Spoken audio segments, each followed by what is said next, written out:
आप सबने, देश की जनता ने अधिकार दिया, 300 सीटें दी और मोदी जी ने पहले ही सत्र के अंदर 70 साल से जो एक नासूर था वो नासूर को उखाड़ कर फेंकने का काम देश की, और मैं मानता हूं एक अद्भुत साहस का परिचय, देश के हितों के प्रति अपने कमिटमेंट का परिचय और दुनिया में सत्य को मशाल की तरह उजागर करने का परिचय नरेंद्र भाई ने ये धारा 370 हटा कर दिया है।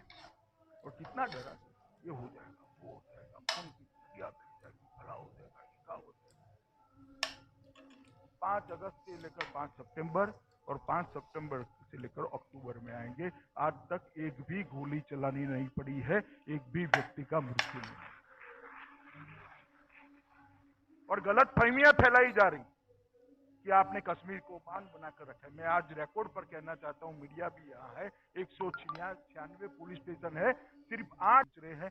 4-5 दिन के बाद तहसील पंचायत और जिला पंचायत के चुनाव होंगे। 3 टायर पंचायत सिस्टम पूरी की पूरी कश्मीर के अंदर अप्लाई हो जाएगी और भारत सरकार 7,000 करोड़ रुपया वो गांवों के विकास के लिए भेजेगी, जिसको सीधा वो सरपंच खर्च करेगा और पूरी दुनिया हमारे साथ। 7 दिन तक दुनिया के सभी राष्ट्राध्यक्ष यूएन में थे, किसी ने पाकिस्तान की तरफ नहीं, सब भारत के साथ खड़े रहे। कुछ अफवाहों के आधार पर कुछ राष्ट्राध्यक्षों ने चिंता जताई, उनको भी हम स्पष्टता से कहेंगे कि ऐसी स्थिति नहीं, ये अपप्रचार है।